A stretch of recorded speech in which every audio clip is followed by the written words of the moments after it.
Hello everyone, this is Shoaib Aftab और यार आज के इस वीडियो में मैं जो है डिटेल्ड मंथ वाइज प्लान देने वाला हूँ आपको नीट 2025 के लिए। ये यार यहाँ पे पीपीटी में एक मिस्टेक हो गई, ये नीट 2025 है।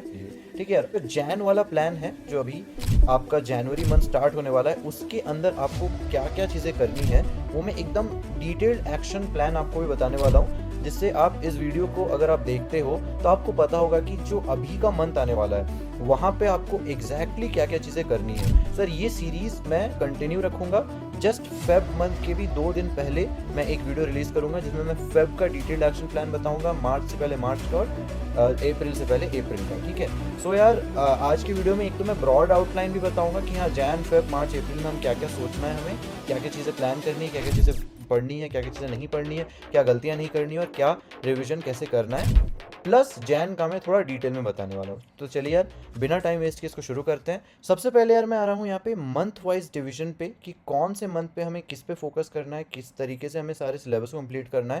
तो यार सिंपल सा डिवीजन है 2+1+1 का। ठीक है यार, 2 महीने हमें पहली बार जो है पूरे सिलेबस को कंप्लीट करना है। जो लोग एक बार कंप्लीट कर चुके हैं उनके लिए दूसरी बार होगा।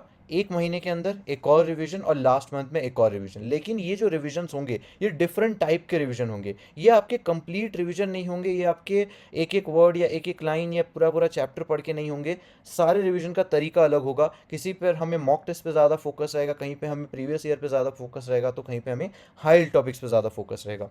तो किस तरीके से करना है, क्या बेस्ट स्ट्रैटेजी है, स्पेशली उन स्टूडेंट्स के लिए जिनकी तैयारी बहुत अच्छी नहीं है, तो आपको कम टाइम में बहुत स्मार्ट स्टडी करके बहुत चालाकी से जो है इस चीज़ को करना है।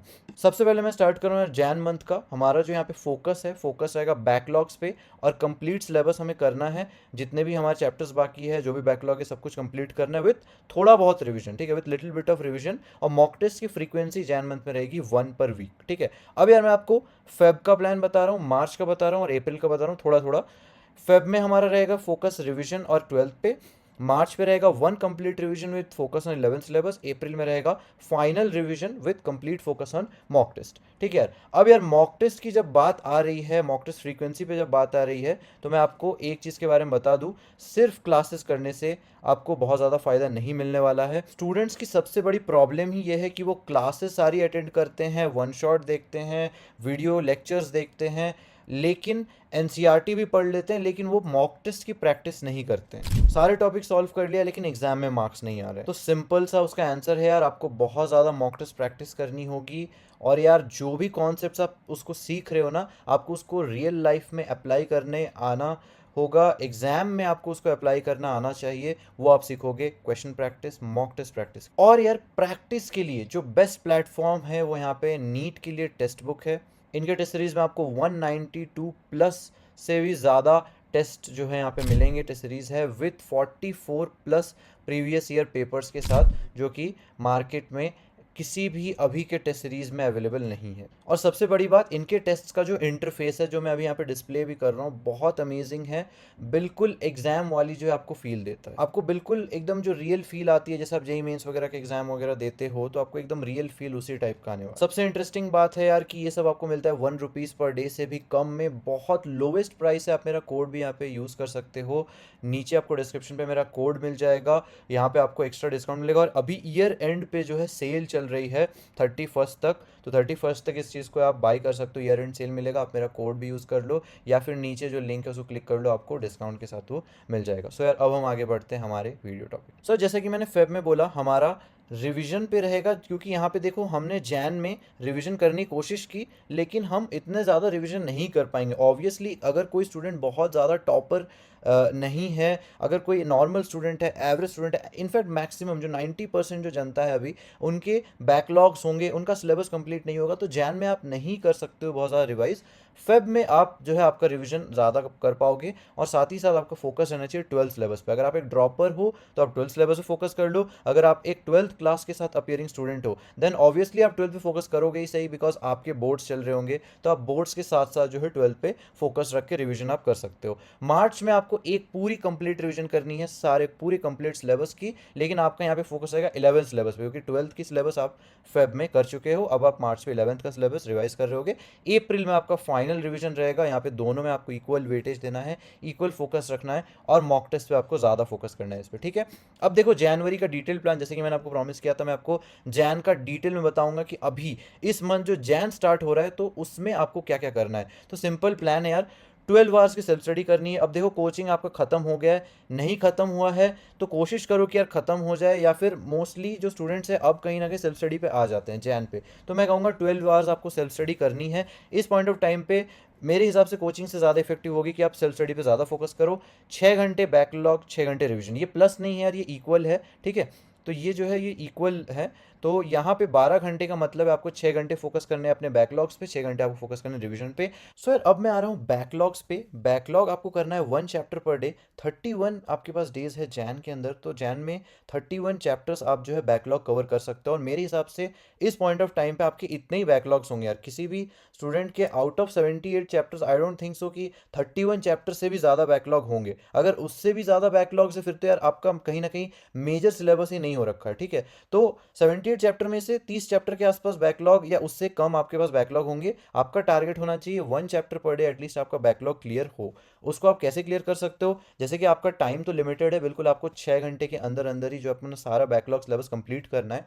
तो उसमें आप वन शॉट वीडियो देख लो, 2 घंटे के अंदर अंदर मोस्टली जितने भी चैप्टर्स हैं, बड़ा सा बड़ा चैप्टर भी 2 या 3 घंटा ही मैक्स लेगा वन शॉट करने में। प्रीवियस ईयर क्वेश्चंस 1 घंटा मैक्स टू मैक्स टाइम जाएगा। प्रीवियस ईयर टॉपिक वाले क्वेश्चन इस पे आप 1 1.5 घंटे लगा लो, और 1 1.5 घंटे आप जो है एनसीईआरटी क्वेश्चन प्रैक्टिस कर लो, ठीक है।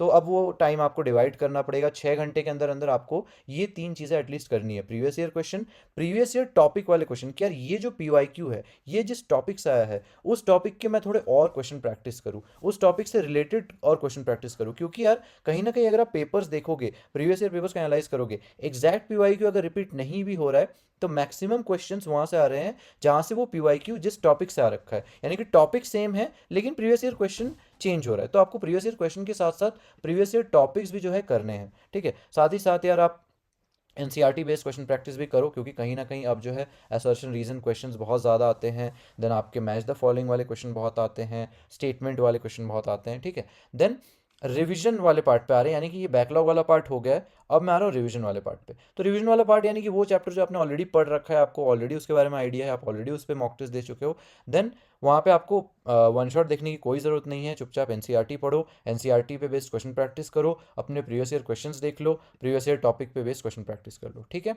रिवीजन चैप्टर्स आप 2 कर सकते हो, क्योंकि यार वो आपने पार्ट ऑलरेडी पढ़ रखा है, यहाँ पे आपको एक पर डे करने की जरूरत नहीं है, आप 2 चैप्टर करो पर डे, और उसको आप थोड़ा सा जो है ना मिक्स करके पढ़ो, आप तो बोर नहीं होगे, या फिर आप जो है कहीं ना कहीं जैसे कंसंट्रेशन आपकी नहीं जाएगी, ठीक है। तो फिजिक्स प्लस केमिस्ट्री कर लो, या फिर केमिस्ट्री का एक चैप्टर किया, बायो का एक चैप्टर किया, बायो का एक चैप्टर किया, फिजिक्स का एक चैप्टर किया, इस टाइप से कर सकते हो। Physics plus chemistry, chemistry plus bio, bio plus physics, different different days पे आप चेंज कर सकते हो, ठीक है। टारगेट क्या है, 25 दिन का टारगेट ले रहा हूँ मैं, बिकॉज यार देखो आप जो है हफ्ते में ऑब्वियसली एक बार अगर आप मॉक टेस्ट दे रहे हो तो महीने में आपके 4 दिन मॉक टेस्ट में चले जाएंगे, ठीक है। 4 दिन मॉक टेस्ट में चले गए, 1 या 2 दिन कहीं ना कहीं उसी के एनालिसिस में, या किसी दिन बैकलॉग को आपने दे दिया। तो मैं तो कहता हूँ कि इवन जो मॉक टेस्ट वाला भी दिन है उसमें भी आप बैकलॉग को प्रायोरिटी दो, क्योंकि जैन मंथ आपने बैकलॉग को ही मेन अपना फोकस बनाया हुआ है, रिविजन को थोड़ा आप कम प्रायोरिटी दे रहे हो, तो बैकलॉग तो आपको इवन मॉक टेस्ट वाले दिन भी करने हैं, ठीक है। देन 25 दिन का हमने टारगेट बनाया, तो 50 चैप्टर जो है हमें रिवाइज करने हैं, और कहीं ना कहीं अगर हम इतना कर लेते हैं देन ऑब्वियसली यार हमारा जो है काफ़ी हद तक सिलेबस हो जाएगा, क्योंकि बैकलॉग के थ्रू भी आप पढ़ाई कर रहे हो, प्लस आप रिवीजन भी कर रहे हो। अगर आप रिवाइज भी कर लेते हो 50 चैप्टर, देन आपका बहुत अच्छा जो है प्रिपरेशन जैन में ही हो सकता है, ठीक है। बट ऑब्वियसली इतना आइडियल नहीं है, मोस्टली स्टूडेंट्स के अराउंड 20 25 चैप्टर्स बच जाएंगे जैन के बाद, ठीक है। तो हमें क्या करना है, एक्सट्रीम हाई यील्ड चैप्टर्स को पहले पढ़ना है, ठीक है, जो मैं ऑलरेडी बना चुका हूँ, जिसमें से मैंने आपको याद होगा 45 chapters equal to 650 plus marks वाला एक वीडियो बनाया था, वो देख लेना। जो एक्सट्रीम हाई यील्ड चैप्टर्स है पहले उनको कंप्लीट करने की कोशिश करना, जो हाई वेटेज चैप्टर्स है जहाँ से बहुत ज़्यादा क्वेश्चन आते हैं पहले उन पे फोकस करना, उनको कंप्लीट करने की कोशिश करना, ठीक है। देन मैं आ रहा हूँ यार मॉक टेस्ट फ्रीक्वेंसी पे। मॉक टेस्ट फ्रीक्वेंसी बहुत इंपॉर्टेंट है यार। पूरे आज जो मंथ वाइज डिवीजन का थीम था उसमें मैंने बोला मॉक टेस्ट फ्रीक्वेंसी चेंज हो रही होगी। जैन में मैंने आपको ऑलरेडी बता दिया है 1 पर वीक रहेगा। फेब में आप उसको थोड़ा बढ़ाओ, 1 एवरी 3 डेज करो। मार्च में 1 ऑल्टरनेट डे पे मार्च में करो, ठीक है। एक दिन आपने मॉक टेस्ट दिया, एक दिन का गैप, जो भी आपको पढ़ना है उसमें रिवाइज करना है वो आपने किया, फिर मॉक टेस्ट, फिर एक दिन का गैप, फिर मॉक टेस्ट, ठीक है। अप्रैल में डिपेंडिंग ऑन योर सिचुएशन, अगर आपको लगता है आपको डेली मॉक टेस्ट से हेल्प होगा तो आप डेली मॉक टेस्ट दो, अगर आपको लगता है ऑल्टरनेट ठीक है तो आप ऑल्टरनेट दो। मैं पर्सनली ऑल्टरनेट करता था, ठीक है।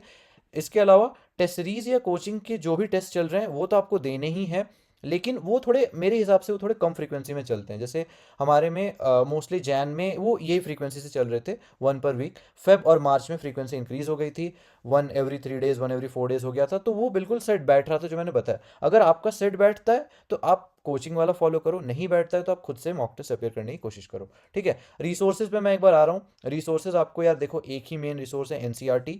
आप उसके साथ जो रिसोर्स लोगे बस वो एनसीईआरटी बेस्ड आपको बहुत सारे क्वेश्चन प्रैक्टिस करवा दे, और पीवाईक्यू बेस्ड होना चाहिए। ऐसा नहीं कि उसका लेवल बहुत टफ है या पीवाईक्यू से बहुत कम है, ठीक है। पीवाईक्यू लेवल और पीवाईक्यू टॉपिक्स, तो ये जो तीन है हमारे बिल्कुल मस्त चीज़ें हैं, पीवाईक्यू, प्रीवियस ईयर टॉपिक्स और एनसीईआरटी बेस्ड क्वेश्चंस। ये तीन चीज़ें जो भी रिसोर्स में कवर हो, मैं तो कह रहा हूँ वही रिसोर्स यूज़ करो।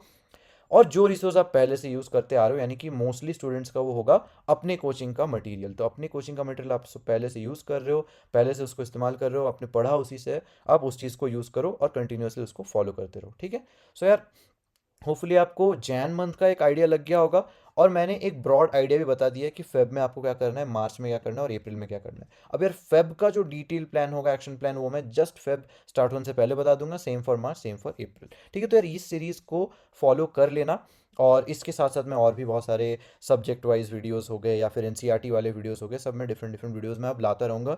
और अच्छे से जो है हम लोग नीट के लिए ढंग से, नीट 2025 के लिए जो प्रिपेयर करेंगे। आई थिंक यहाँ पे एक मिस्टेक हो गया था, 24 हो गया था, ठीक है यार। 25 के लिए जो है हम यहाँ पे ढंग से प्रिपेयर कर रहे होंगे, ठीक है। सो यार, that's it for today. Hopefully आपको एक आइडिया लग गया होगा, एक बेसिक आइडिया लगा होगा। मैं ऐसे ही आपको वीडियोस के साथ मिलता रहूँगा, तब तक के लिए बाय बाय।